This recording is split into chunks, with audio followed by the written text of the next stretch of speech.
ఈరోజు మరి విజయవాడ నగర ప్రజలు మరియు విద్యాధరపురం భవానీపురం ప్రజల యొక్క ట్రాఫిక్ కష్టాలు తీర్చే రోజు ఇవాళ గత ప్రభుత్వం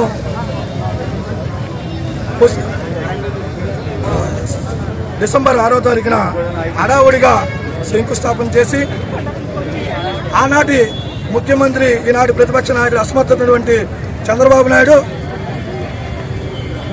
8 నెలల్లో పూర్తి చేసి ప్రజలకు అందిస్తానని చెప్పి నమ్మబలికి ఈ యొక్క ఘట్టనగ ప్రాంత ప్రజలందరినీ కూడాను అనేకమైనటువంటి ట్రాఫిక్ కష్టాలే కానీ అనేకమైనటువంటి సమస్యలు గురి చేసినటువంటి ఏకైక వ్యక్తి చంద్రబాబు నాయుడు.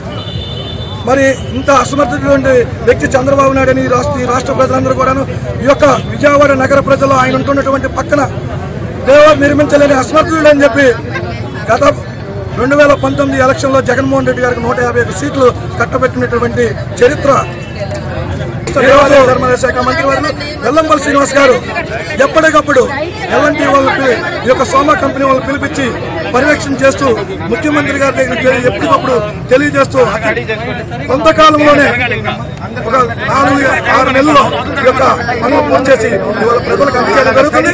ఈ రోజు ప్రజల యొక్క చిరకాల వాంఛను పూర్తయిందని చెప్పి సందర్భంగా తెలియజేస్తూ మా యొక్క ఘట్టనగ ప్రజలందరూ ఉన్నటువంటి కార్పొరేట్ అభ్యర్థులందరూ కూడా ప్రజలకు అంకితం చేయాలని ప్రజా అంకిత యాత్రతో ఈ రోజు ఈ యొక్క ఫ్లైఓవర్ ని ఓపెనింగ్ రోజున ఇక్కడికి అందరూ ఇచ్చేయడం జరిగింది. ఈ రోజు ఈ యొక్క ఫ్లైఓవర్ ని ఈ యొక్క నగర ప్రజలందరికీ కూడాను ఈ యొక్క ఫ్లైఓవర్ ని అంకితం చేయడం. అందరికీ నమస్కారం. నా పేరు పడికిపాటి చైతన్యారెడ్డి, 42వ డివిజన్ వైఎస్ఆర్సీపీ కార్పొరేటర్ అభ్యర్థి.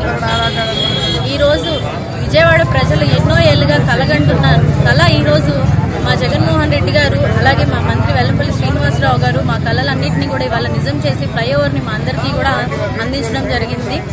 గతంలో మేము ఎన్నో కష్టాలు పడ్డామండి. ఫ్లైఓవర్ లేక ట్రాఫిక్ ఇబ్బందులు, అలాగే దసరా ఉత్సవాలు వస్తే నవరాత్రులు 9 రోజులు కూడా సొరంగంలోంచి ట్రాఫిక్ డైవర్ట్ చేయడం, అక్కడ యాక్సిడెంట్లు అవ్వడం, జనాలు చాలా అంటే చాలా ఇబ్బందులు పడ్డారు. కానీ ఈ సంవత్సరం దసరా ఉత్సవాలకి ఫ్లైఓవర్ అందించడం, ఎక్కడా కూడా ట్రాఫిక్ ఇబ్బందులు లేకుండా చూడాలని చెప్పేసి మా జగన్మోహన్ రెడ్డి గారు వచ్చిన 15 నెలలకే ఫ్లైఓవర్ పూర్తి చేసి మాకు ఇవాళ మా విజయవాడ ప్రజలందరికీ కూడా మేము ఈ ఫ్లైఓవర్ విజయాన్ని అంకితం చేయాలని చెప్పి చేస్తున్నామని చెప్పేసి మా వైఎస్ఆర్సీపీ నాయకులు కార్యకర్తలు అందరి తరఫున కూడా నేను చెప్తున్నాను. గట్టుకనక ప్రాంత ప్రజల చిరకాల కోరికైన కనకదుర్గమ్మ ఫ్లైఓవర్ ఈరోజు ప్రారంభించబోతున్నారు. కేంద్ర మంత్రి నితిన్ గడ్కరీ గారు మరియు మా ప్రియత ముఖ్యమంత్రి జగన్మోహన్ రెడ్డి గారు ఆన్లైన్లో ఈ ఫ్లైఓవర్ ప్రారంభించి అంకితం చేస్తారు. గత పాలకులు ఆర్భాటంగా ప్రారంభించి 9 నెలలు పెంచేస్తాం, ప్రతి 3 నెలలకు ఒకసారి ఇంకో 3 నెలలు పెంచుకుంటూ వెళ్ళి ప్రజల్ని మా గడ్డనక ప్రాంత ప్రజల్ని ఎంతో ఇబ్బంది పెట్టడం జరిగింది.